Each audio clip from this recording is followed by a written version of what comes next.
Namaskar. Myself Dr. Prerna Upadhyay. I am consultant ophthalmologist, fellow glaucoma from Center for Sight Delhi and currently working as AP and HOD in Autonomous State Medical College, which is a government medical college in Firozabad, Agra. आज मैं आप लोगों से diabetic retinopathy के बारे में कुछ discuss करना चाहूँगी. Diabetes, as you all know, is a very common disease and almost every second person is a diabetic in India. India is also known as the capital of diabetes of the world.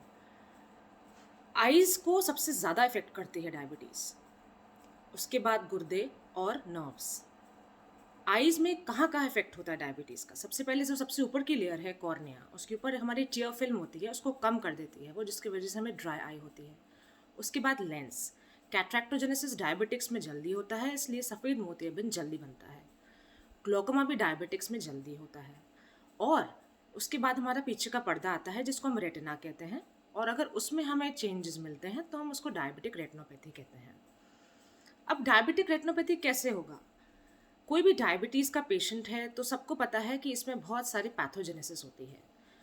आँखों में जो retina में जो pathogenesis होती है वो mainly दो चीज़ों की वजह से होती है.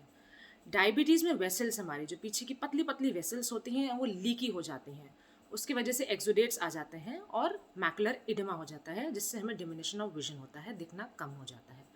दूसरी चीज़ जो होती है वो वेसल्स में, क्योंकि कोई भी ऑब्स्ट्रक्शन होता है अगर, उसके वजह से ऑक्सीजन की कमी हो जाती है, उसके वजह से न्यूवैस्कुलराइजेशन होता है, VEGF जिसको हम वैस्कुलर एंडोथेलियल ग्रोथ फैक्टर कहते हैं, वो बनने लगते हैं और न्यूवैस्कुलराइजेशन होने लगता है. Because these vessels are not mature, तो ये हमारे लिए अच्छा नहीं होता, रेटिना के लिए अच्छा नहीं होता. अब क्या होता है कि जनरली इंसान आई डॉक्टर के पास तभी जाता है जब उसको बहुत दिक्कत ना हो, इसलिए शुरू में माइल्ड जब केसेस होते हैं वो चीज़ें मिस हो जाती हैं. अगर आप माइल्ड स्टेज में ही पहुंच जाते हैं डायबिटिक रेटिनोपैथी के, तो आपको शुरू में केवल एक लुब्रिकेंट और एक निपेफेनाक, एक NSAID आई ड्रॉप है वो दिया जाएगा और आपको लाइफस्टाइल मॉडिफिकेशन के लिए कहा जाएगा.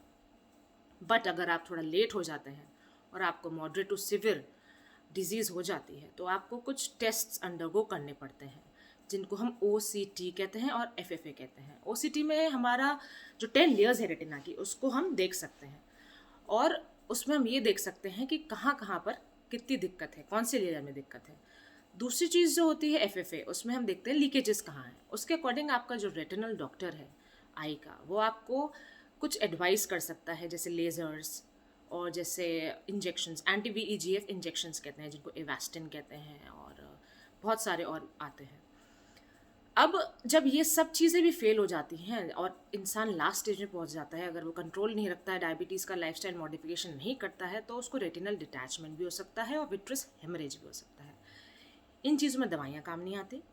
फाइनली अ विट्रो रेटिनल सर्जन ही आपको सर्जरी के थ्रू इसको कम कर सकता है. बट अगेन, अगर इसमें कोई परमानेंट ट्रीटमेंट नहीं है, इसको बार बार भी करने की सिटिंग की ज़रूरत पड़ सकती है, और अगर आप अपना लाइफस्टाइल मॉडिफिकेशन नहीं करेंगे तो फिर ये फर्दर वर्सन ही करता है.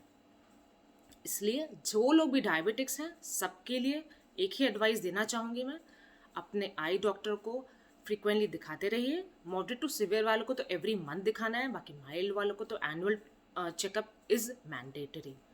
Eyes is a kind of camera, you know, it can tell you कि आपकी बॉडी में किस स्टेज पर ये बीमारी है. Not only diabetes, even hypertension can be diagnosed on your retinal examination.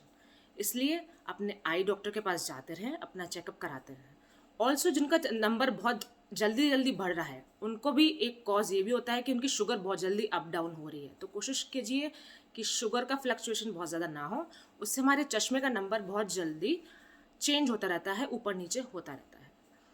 बाकी सभी से ये कामना है, it is Covid time, be safe, wear mask, 2 गज की दूरी बहुत है ज़रूरी. Thank you so much.